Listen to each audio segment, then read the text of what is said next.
often put it this way. In order for us to be in the state that we're in today as people, we have to be out of our minds. We literally have to be crazy. It is necessary for us to be crazy. It is necessary for us to be backwards. It is necessary for us to be maladjusted. It is necessary for us to be disunited. It is necessary for us to be self-hating. It is necessary for us to be filled with an inferiority complex. In a world where the European is essentially about 10% of the world's population, if that 10% is to continue to rule over the other 90%, it must keep that 90% out of its mind. It must keep that 90% in a state of deception. It must keep...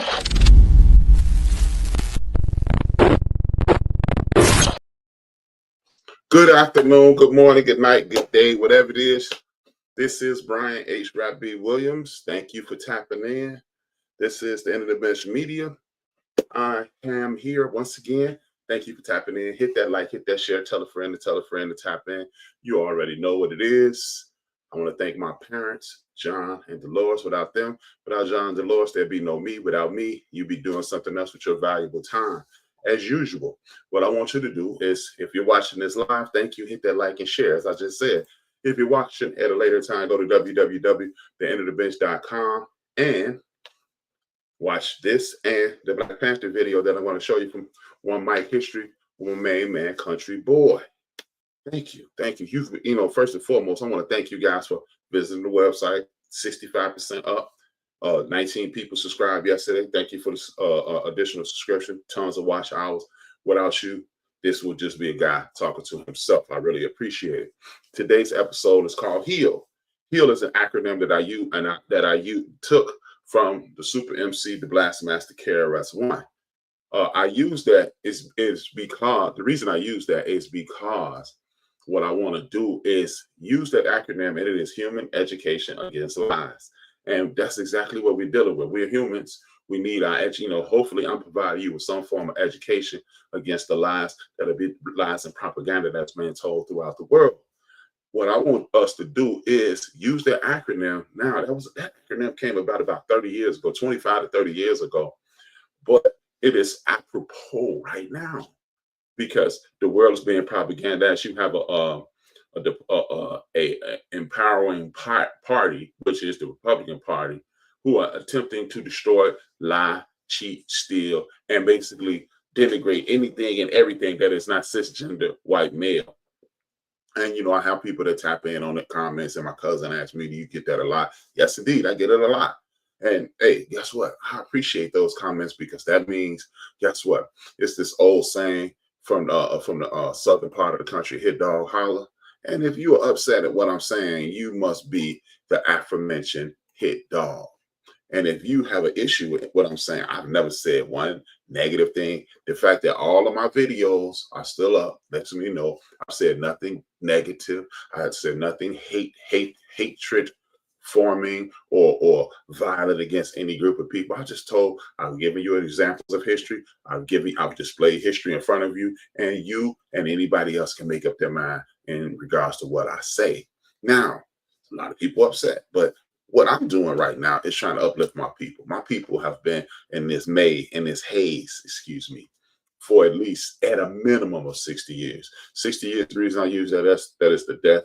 The 61 years, that's the death of the great Malcolm X. And then a little later, it's the death of the great Dr. Martin Luther King Jr.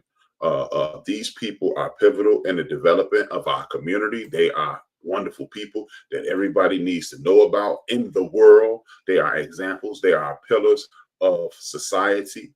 And the great thing about them is they have, at no point have they ever been deemed perfect. I saw a Baptist minister comparing Martin Luther King's private life to a Diddy party. Not a problem. And, we all know the past of the great Malcolm X. But see, the only reason you bring up things like that is because you have nothing else to bring up and you need attention. Neither one of those men ever said they were perfect. But guess what? The accomplishments of those men far outweigh anything that they did negatively. And Malcolm X had no problem telling you that. And the great Dr. Martin Luther King Jr., he had no problem just doing everything he did because he never said, I'm a perfect man and I need to get these things done. He said, hey, I'm tired of my people being treated like this. There's a group of men behind me. They put me out front and I'm going to speak on the ills of the world. You can speak on the ills of the world and not be a perfect man. I often reference biblical and spiritual terms when you talk about if you're a Muslim, the Prophet Muhammad, he stole to make sure he lived. So, oh man, I can't deal with no thieves. Yes, you can, because if you're a Muslim, you understand that portion of the faith and you understand no man is perfect. When you're a Christian, you are the Christian faith. Noah, I think Moses was a murderer. Noah was a drunk, and we can go on and on and on. Paul, the author of Corinthians, he was a killer as well. I'm not highlighting their flaws, but let's just look at it this way. Those men, those imperfect men, came into this sphere and they said, hey, this is what we're going to do. And guess what? They wrote scripture and they wrote words that a lot of us live our lives by, whether it be Muslim, whether it be Christian, Catholic, Buddhism, Judaism, whatever you are, those people who wrote those scriptures, they are not perfect. So if you want a perfect man, what I want you to do is start in the mirror, man or woman. If that person in the mirror isn't perfect, then I'm going to need you to hold judgment until you become perfect. And then at that moment, bam, you're perfect. So then you can wag your finger. And I don't want to hear about what you've done over the last 10 years, last 30 years, last 40 years, because if you haven't lived a perfect life, then maybe you need to afford people grace. With that being said, the first letter of the acronym is human. I'm going to jump right into it. Human. That's what we are. We're not black people. We're humans.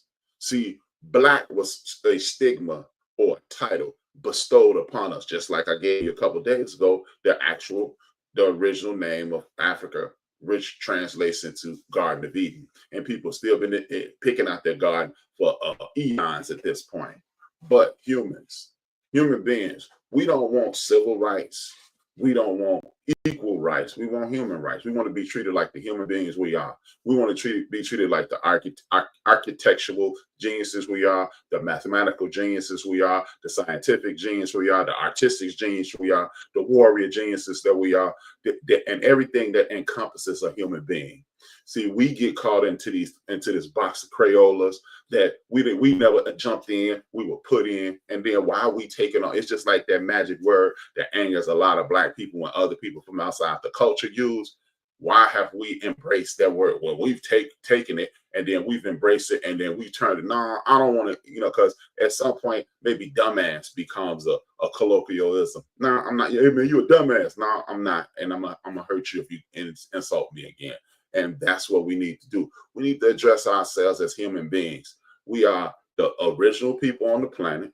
You can even call yourself an African that lives in America, because guess what? The people who are in play, just like last night at 2 and 3 o'clock in the morning, they up creating a budget that's going to take $1 trillion, not $1 million, not $1 billion, $1 trillion out of the budget, removing SNAP benefits, removing Social Security, Medicare, Medicaid. Basically, they're going to put you in an impoverished situation, and then and only then will you be able to do anything. So look, people, we have to just come at this from human being. I'm proud to be identified as a black man. I am proud to be identified as African American. I am proud to be identified with anything that embraces the melanin, that shines and glows and illuminates throughout the world, that draws people to my community and hates me.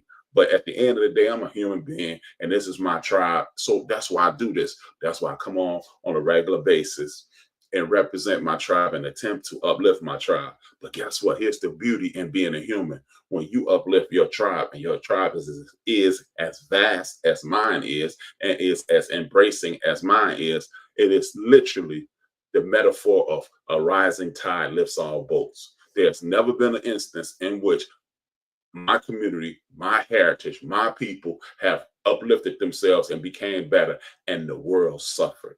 And that's the beautiful part of being a wonderful human being. And that's why I chose H.E.A.L as the title of the show, Human. And then what? The next piece is education. Education. We have thrown our educational tools by the wayside because we have adapted to a Western way of thinking. Just because we were captured, a lot of us were captured and brought over here, and we're generations past that now. That does not mean you put down everything that is true and dear to your heart and dear to you, the essence of your humanity.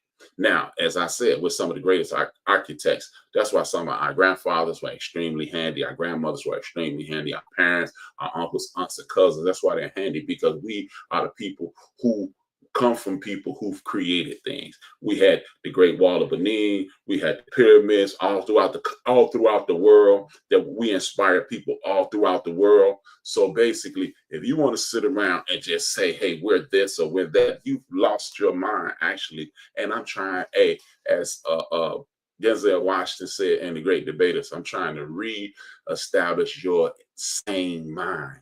Because guess what? This is the education that I want you to understand. It's not just book education, the education that you get in academia. It's not just vocation education that you get to learn how to be an architectural genius, to be an agricultural genius or academic genius. What I want you to do is the education that we've all missed out on is that talkative uncle that will not shut up, that talkative aunt that will not shut up, that talkative neighbor, that talkative cousin that is an elder. How many times has the average person in my generation, I can't speak about the people that was born before 1969. I ain't gonna speak for the people that were born after 1979. I'm talking about the people who were born in the 70s. Have we maximized our ability to extract all that knowledge, wisdom, and understanding from our grandparents, our aunts, our uncles, our older cousins, and everybody else that's an elder in our community? I don't think we have. Because, see, we had an impediment that we didn't foresee, but we didn't fight through it. We immersed ourselves in it, and it's called drugs, crack, and AIDS. We got caught into that. And guess what? Have we just been talking to our elders, my grandmother, my grandfather, my uncles, my aunts, who are elders? My grandmother had 9 siblings. My dad has 9 siblings. I should have been immersing myself in their life history and getting the information from them. I have over 35 cousins in the city of Chicago, male cousins. Just cousins, just male cousins. That's not even counting the ladies in my family, the women in my family. Have I maximized them for education? That way I can understand what it is to be a Black woman. Let me tell you, I'm gonna give you a brief story. Let me put the conversation. I'm gonna put a pause right there, and I'm gonna tell you a story that made me respect women even more. I've always respected women because my mother raised me by herself, busted her back, went to school, got promotions, took damn good care of me. But this is what my respect for women was elevated even more about 2.5 years ago. 2.5 years ago, I was in a severe accident that almost paralyzed me. And I remember walking into my apartment building at the time, and I was in the basement. We had a basement parking level. And I'm walking, I have to walk very gingerly. And the first thing that came to my mind as a man, I said, man, if somebody ran up on me, they beat the hell out of me right now. And I kind of laughed to myself. And when I got on the elevator, I had to lean on the wall because I couldn't stand for long because my back was so severely injured. And it dawned on me, this is probably how women feel every day because they're physically unable to beat off a guy that's my size. And they're probably in mentally in danger every day of their lives. So that's also the education I'm speaking of. Remove the comma, continue the conversation. That's what made me realize I was old at that time. I was a ripe old man at that time. And then it made me respect women even more because I'm like, good God, this is how women live every single day of their lives. And it's just dawning on me at the right age of 52, 53 years old. Yes, I'll be 55. But this is the education that we are not leaning upon. See, it's I love my daughter. Yeah, that sounds good. I love my nieces. Yeah, that sounds. But are you having conversations with your sisters and your aunts?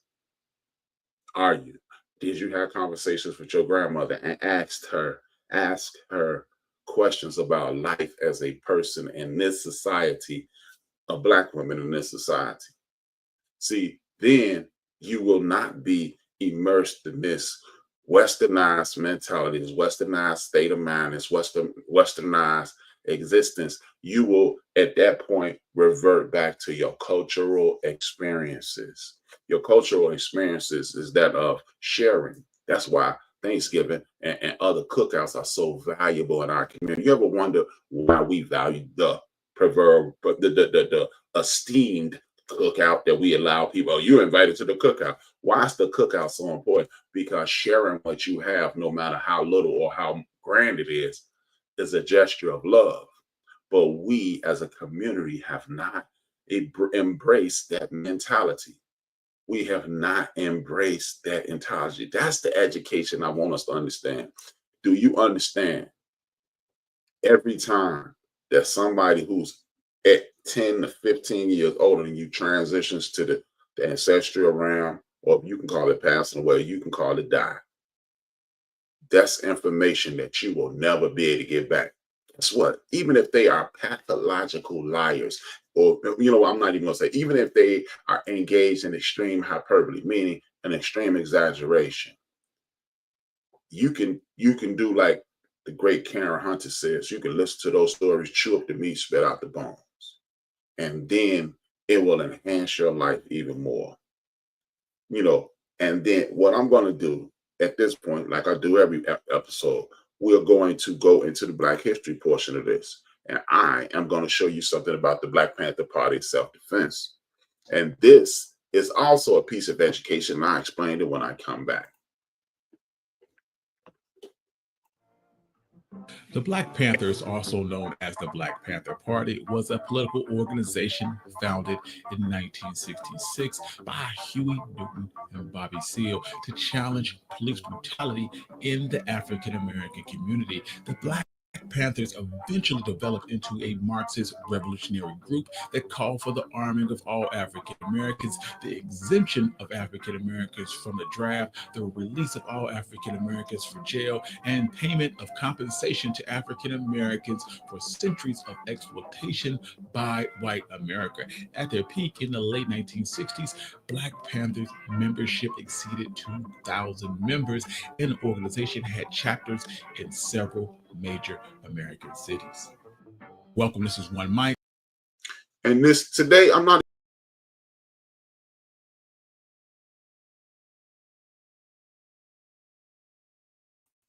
I apologize. That information alone was good enough for what I need to talk about today. Human education against lies. The United States federal government is telling a lie on those men, the Huey P. News, the Bobby Seals, the Bobby Huttons, the Geronimo Pratts, the Fred Hamptons, the Kathleen Cleavers, the Angela Davises, the Stokely Carmichaels, and the Assata Shakurs, the Afeni Shakurs. They are registered in the United States database as a terrorist group. How is it that a group that helped institute breakfast before school, so the children won't be thinking about not eating, they'll be thinking about academics? The buttons on your elevators that have the braille, that's the Black Panther. Ramps at stores and grocery stores and malls, that's Black Panther.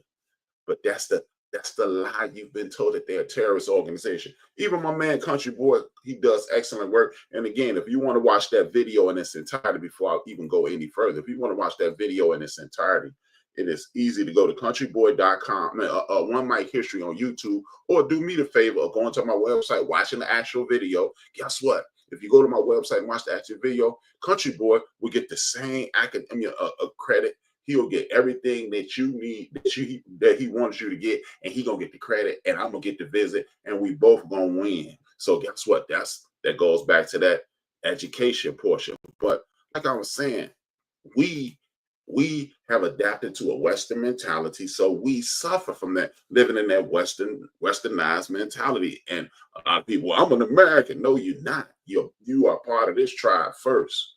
See, this is why we need to against lies. Like they always say, we're homophobic. Now, I'm not gonna lie to you. if you're part of the black church, you more than likely you have some what is identified as homophobic tendencies. But we also must understand the way we speak about things and the way other people speak about things are not the same. I'm going to say it again. The way we speak about things and the way other people speak about things are not the same. We have the ability, we have the cultural ability, the cultural dexterity to insult you, laugh at you, tease you, but you're our target. We ain't gonna let nobody else hurt you. We're doing it in fun. It's a cultural thing, but it comes off when you look at somebody else. Well, why are you saying that? Well, that's just the way we communicate. But if you're going to identify with that, and if you're going to accept that identification, indeed we do. But guess what? How many times have, again, going back to those elders, how many times if you can tease somebody and somebody have something that that we have deemed wrong, and your grandmother, your uncle, your grandfather, leave that boy alone, leave that girl alone. You are not allowed to denigrate anybody in front of your elders. And guess what? And as you mature and get older, then guess what? You accept that person for who they are, what they are, and how they live. And it has nothing to do with how you gonna get up this morning, how you gonna go to bed this morning, how you gonna relax throughout the day. These are the things I want you to understand. We are fighting against lies. You have the president of these United States of America sitting around in front of people, in front of the world, telling lies. He just said he got checked out and he's not suffering from stage 8 cancer. In that moment, anybody that did not walk away from them does not mean you any good. Stage 8 cancer. I'm going to say it real slow. Stage 8 cancer. There's only 4 stages of cancer. But see, this is who you've chose to lead you. So what against the lies? He lied in front of the world to the prime minister of the president of the Ukraine, the prime minister of Canada, and he tried to lie yesterday on the prime minister of Africa. And he's so obtuse that he didn't even catch. And again, this lets you know how connected the world is. Most people who are gonna watch, correction. Most people who are gonna watch this program, because I do have a relatively large fan base in South Africa. Salute to you guys, man. Thank you. It's impressive that you guys actually take time out your lives to listen to you, man. And I respect you for that. Thank you. But he insulted him in the blackest American way, what we perceive as a Black American way, but it lets you know that we from that continent, so we all are the same, So he said, I guess I should have just bought you a plane. And he was like, yeah, I'll take a plane, just to show you how thick his head is. He didn't realize, he was like, I ain't kissing your butt. And guess what? If you're part of my community, you know exactly what he said. I don't even have to explain it. But these are the things we have to fight against, these lies. Human education against lies. That's what the acronym is. Again, that's what, for those who just tapped in, the reason I titled the show, Human Education Against Lies, HEAL. I got that from Super MC, humanitarian, hip-hop legend, KRS-One, the legend KRS-One, the teacher. And that's what I'm saying. We're fighting, we're educating each other against these lies and this propagandized nonsense. We don't get along. Oh, we don't get along? Interesting. That's an interesting fact that has been permeated throughout the community, throughout the culture for time immemorial. Oh man, see, that's our problem. We don't get along. See, because you're allowing people to put something in front of you that don't like you, and you are going to allow them to tell you who you are. Let me show you how we get along. Get this. The young lady, just hilarious. I don't really understand. I've never seen her perform, so I don't know her work. I don't know her art.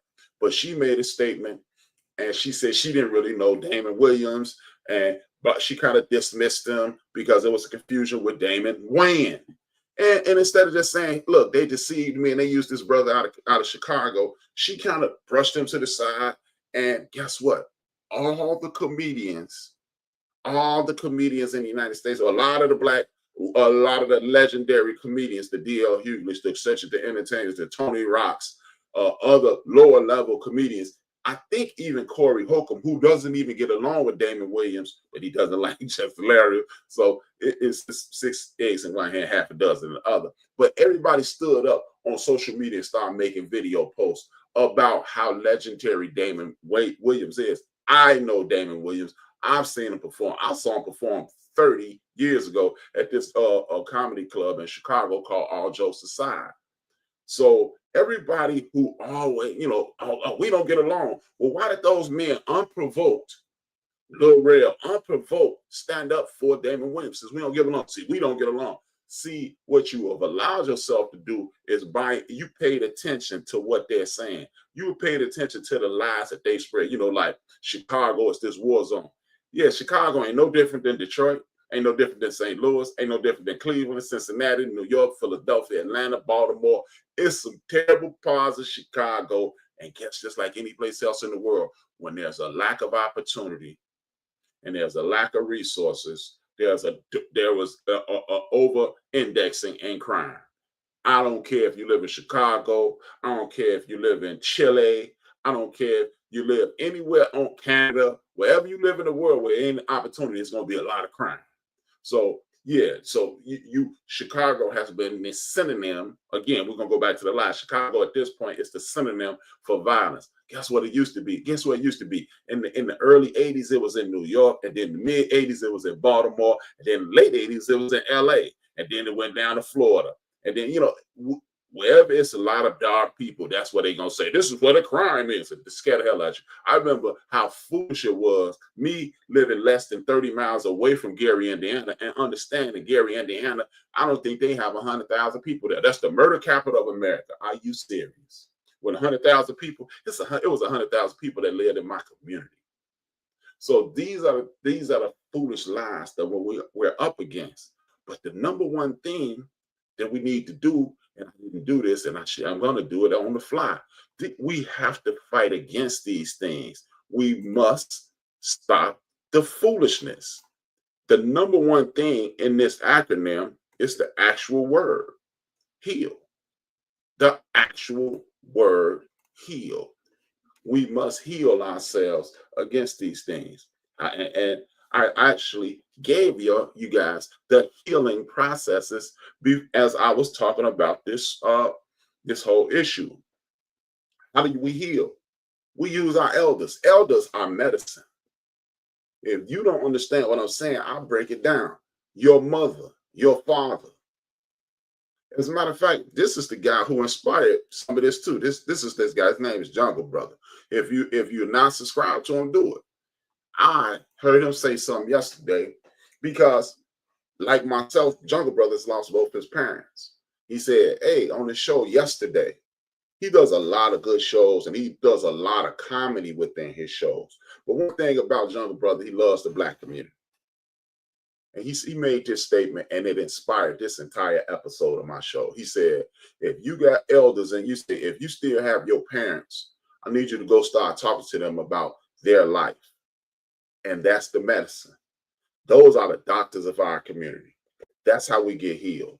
Because if you are blessed enough to have a grandparent, or if you're blessed enough to have a grandparent sibling, you need to talk to them. If you're blessed enough to have your parents, or if you're blessed enough to have your parents' siblings or their cousins, first, second cousins, you need to talk to them. That's why I've had my cousin Beatrice Vaughn on here a couple of times. He's in his 70s. And we have great conversations. And I call them periodically just to shoot the breeze.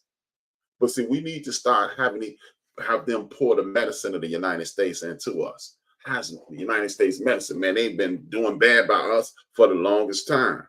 You know how that's medicine? Because that is literally the vaccination against hate, the vaccination against oppression, the vaccination against discrimination. And what does a vaccine do? You get some of it in you, and then you develop antibodies throughout your system to fight off that disease. How do you fight off the disease of hate and discrimination? By making your own. Oh, yeah. See, that's the beauty in the capitalist society. If you force us into these little boxes, we, at the aforementioned Black Panther Party of Self-Defense, you defend yourself. You create a defense around yourself. The second thing you do is they have farms, They have a ton of things that they need to sell you. So you negotiate food and things. You go to black farmers first, and then you go to their farmers second when you don't have what you're going to have. And then they have goods like non-perishables like pasta and things of that nature, and you get that from them, so you can make, and rice and things of that nature. You get rice and beans, and you do that in an intercommunal situation. And guess what? Because we are the geniuses of the universe, because we are the genius in regards to architecture, farming, agriculture, technology, and so forth and so on. You use those things and you get that information out of. My grandfather don't know how to work no computer, right? What do you mean? But you know what your grandfather does not do? A lot of our grandfathers could fix. My grandfather couldn't read or write until my father taught him, and his siblings helped him learn how to read and write and sign his name. But my grandfather could fix a TV. My great-grandfather, Theodore Whitmore, could fix a car. So guess what? You learn how to fix things. You learn how to repair things. And it just translates because now your mind is open to repair. And it, guess what? Well, just what repair leads to invention, innovation. And then you create things on your end, and then people come to you. See, if you doubt it, the Major League Baseball is a white organization. Lou Foster created the Negro Leagues, and they systematically destroyed it because they labeled MLB the big time. But guess what? If we'd have kept rocking with Rule, and what, just imagine, just off the top of your head, name 5 of the greatest all-time baseball players. You'll say Willie Mays, you'll say Hank Aaron, you'll say Ernie Banks, Negro League, Negro League, Negro League, and then you got Roberto Clemente. Then guess what? Willie Mays' godson, Bobby and Barry Bonds' best friend, Bobby Bonds. That would put them in the Negro Leagues. You got Josh Gibson, Bob Gibson, put them in the Negro Leagues. And guess what? Even they would start coming up, kind of like hip hop culture. You see how we got everybody, man, turn that mess off. There ain't nobody gonna pay attention to that in 5 years. But guess what? We take over, me and my hip hop culture, we took over the world. Now we've allowed people to pimp us out of it, but we still took over the world. And we can actually take it back, but we still took over the world. You notice how I keep saying we did take over the world. So guess what? Then you got technology. And see, when you're intelligent, they'll invite you to MIT because we want you to graduate from MIT so you can make us look good. You go to MIT and you get that information, you bring it back to the community. And then you create your own. You go to your garage, you create your own Microsoft, you create your own Apple. Because guess what? The blueprint is out there. All you need is the blueprint, and then you can make it on your own. So you get the blueprint of Apple and Microsoft, and you build it from green. Hey, I'm being facetious, but you make greens. You make greens and funky technology. You know what I'm saying? I'm just a play on words. I'm being silly at this point, but I want you to understand we have the ability to do these things. And then when you have a jerk like Donald J. Trump, a clown like Donald J. Trump in the presidency, guess what? You can do what you want to do. We ain't worried about you because we have our own protection. The number one and the last thing that we need to do is stop competing against each other. See, I don't have to compete against Jungle Brother. Earlier in the chat room, I saw my man Ben. Me and Ben we have a collaborative effort every 7 days, every 168 hours. Me, Ben, and a couple other brothers, Dog, and Wilkes, we on air because see, BS3 is not in competition with the end of the bench.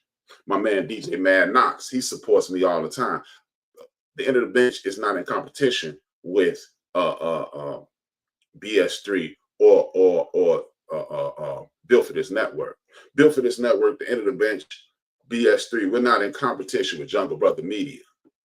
We're not in competition with them. There is no competition. Because you know what? If we were competing, we would destroy each other. Because you know what? A lot of people that support Jungle Brother, they support H.E.A.L. And the people who support Jungle Brother H.RAP, they support DJ Mad Knox. The people who support DJ Mad Knox, Jungle Brother, and H.RAP, they support BS3. See, do you think NBC, ABC, and CBS compete? Nah, they just don't want BET to get big.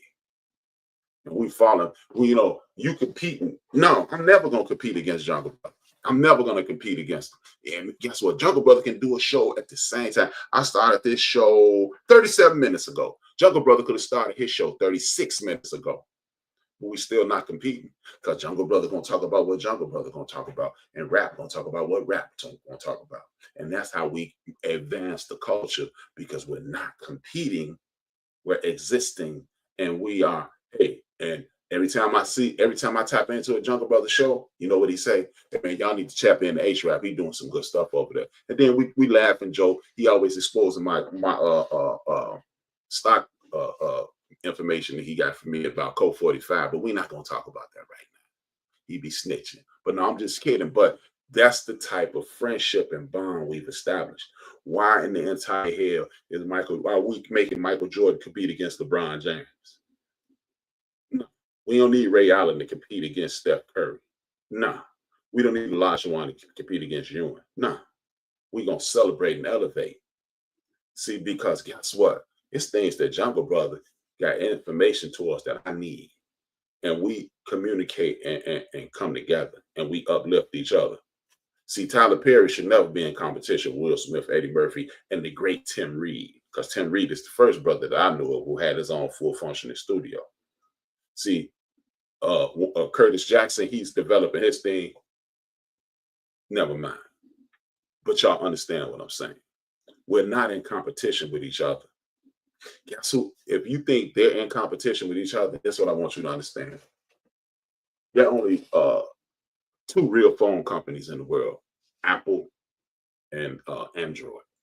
You know, you got AT&T, but it's two people that make phones and everybody else make them in accordance to those phones, right? The two biggest software companies in the world, Microsoft and Apple. Now, what I want you to understand is this. Steve Jobs lost his top seat at Apple at one point. They forced him out. He still was getting the money, but he wasn't the chief no more. Guess who helped him start the cartoon thing? I can't think of it right now. It don't make a difference. Y'all know what I'm talking about. The cartoon company that makes a lot of Pixar. Guess who helped him start that? Gavin gave him the money for that. Bill Gates, his number one competitor. Because I ain't gonna let my brother fall. He my brother in technology. He my brother in caucasity. You know what I'm saying? Well, whatever we want to do it as, but they helped each other.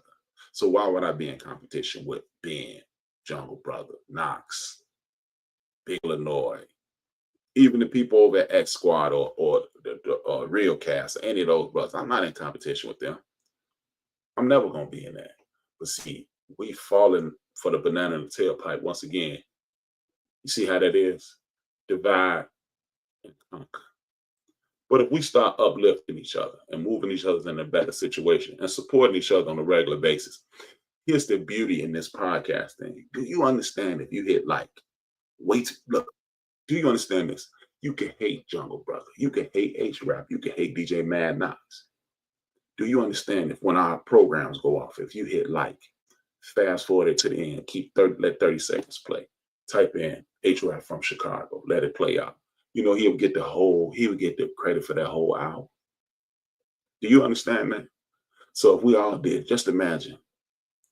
I've been blessed lately, and God has blessed me with a whole boatload of subscribers. I have more subscribers. I got the same amount of subscribers in the last 5 months than I did in the last 2 years. So just imagine if you guys just stop and keep it moving. With that being said, this lets us know that we have the ability to do anything. Do you understand? Your great-grandparents had way less options and opportunities to be rich, but they still made it. My grandfather was hood rich. My great-grandfather, Theodore Whitmore, was hood rich. He owned several properties. He owned his own business. He had a big, giant boat. Him and his brothers used to look ghetto fabulous. You know, they used to go fishing on this big, giant boat with my Uncle Alma. It was sharp, man. It was sharp. And that's the way we speak in Chicago, sharp. But why is it that he could do that? He's been gone for 45 years. For 45. No. He's been gone for 41 years. If he's been gone for 41 years, and I remember that 10 years before he was gone, that means they bought that boat 5 years before I was born. So that means 60 years ago, he was able to do it. Here we are 60 years later, and a lot of us are struggling because we keep trying to braid ourselves into a head that don't need that hair. So with that being said, I want to thank you guys as usual tapping in. This is your man HRap. Listen to the end. I need y'all to hear what Dr. Amos Wilson says every time. I need you to hear it every time. 2 fingers, 1 word. And before I go, I want to thank you guys for tapping in, subscribing, and always supporting and representing. Thank you. And respect to rest in peace to Reggie O'Shea, aka Combat Jack. And I'm gonna use this ending by saying, dream your dreams and man up, a woman up, and live your dreams, because life without dreams flows in black and white. Life with dreams flows in technicolor and surround sounds. 2 fingers, 1 word, HRap beat. And it is necessary for those people who rule over us and who rule over African people the world over, if those people are to stay in power, they must destroy our ability to love each other in a healthy sort of way. This is why